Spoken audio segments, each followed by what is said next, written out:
Minado ang mga opisyal ng barangay sa Baseco, Tondo sa Maynila na talamak ang droga sa kanilang lugar. Kahapon, lumabas sa pagdinig ng Senado na ang Baseco ang pinakaapektado ng droga sa Maynila. Narito ang aking report.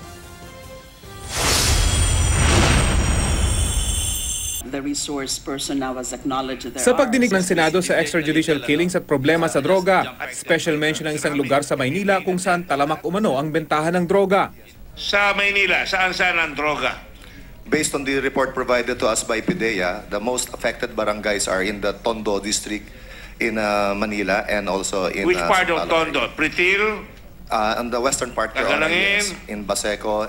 Sinadya namin ang lugar at sa harap pa lang ng barangay hall, may nakilala na kaming sumang-ayon sa mga sinabi sa Senado. Si Wahida, target daw ngayon ng mga taong sangkot sa droga sa kanilang lugar matapos patayin ang kanyang asawa noong nakaraang taon. Pinagdudahan daw kasi silang nagsusumbong sa mga otoridad. Ang gusto nilang ipapatay, ako, yung anak ko po, at saka yung kapatid ko. Okay Kaya lang. yung mga anak ko po nasa probinsya ngayon. Okay lang ba na nagsasalita kayo ng ganito ngayon? Wala, hindi na ako natatakot, pinatay na nilang asawa ko eh. Ang mga opisyal ng barangay, aminadong talamak ang droga dito sa kanilang lugar kahit na pinaigting na ang giyera kontra rito. Lumipat na sila rito, nagkalat na sila dito sa Dubai, dito Block 6, Block 7 sa Dubai, Block 15. So dito, kakaunti na lang dito, yung iba wala na nga talaga dyan. Noong Martes lang, 2 ang patay sa Tondo sa buy-bust operation na isinagawa ng pulisya.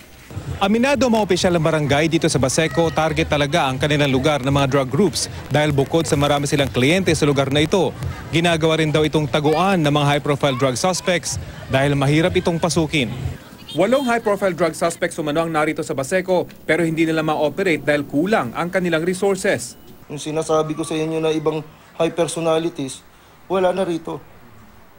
Pero continuous yung kanilang aktibidades rito.